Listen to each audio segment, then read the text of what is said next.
बाळासाहेबांच्या निधनानंतर मृतदेह 2 दिवस घरात पडून होता. दसरा मेळाव्याच्या भाषणात रामदास कदमांची विखारी टीका. ठाकरेंच्या नेत्यांकडून वक्तव्याचा कडवा विरोध.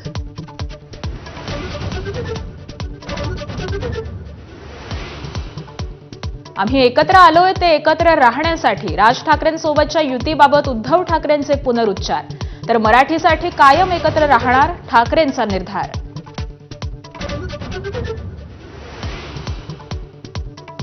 $50,000 हेक्टरी मदत द्या नाहीतर रस्त्यावर उतरू, उद्धव ठाकरेंचा इशारा. तर पूरग्रस्तांची दिवाळी काळी होऊ देणार नाही, एकनाथ शिंदेंचा नुकसानग्रस्तांना शब्द.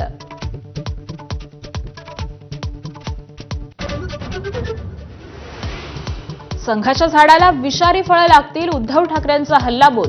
तर संघाकडून समर्पितपणे देशसेवा, शिंदेंकडून कौतुकाचा वर्षाव.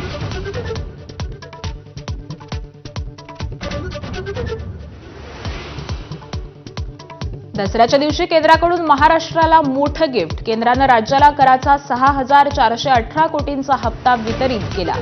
अजित पवारांनी पंतप्रधान आणि केंद्रीय वित्तमंत्र्यांचे मानले आभार.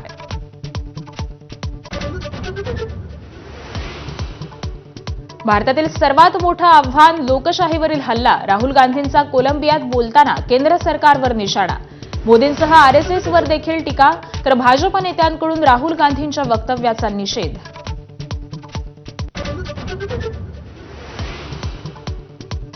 महिला एकदिवसीय विश्वचषक 2025 दरम्यान पाकिस्तान महिला क्रिकेट संघाची माजी कर्णधार सना मीरकडून समालोचनाच्या वेळी आझाद काश्मीरचा उल्लेख. विधानामुळे भारतीय चाहते संतप्त.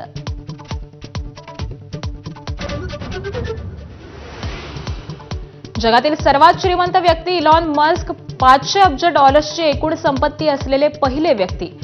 यांच्या कंपन्यांच्या शेअर्समध्ये झालेली वाढ आणि वाढत्या मूल्यांकनाचा त्यांच्या संपत्तीवर थेट परिणाम.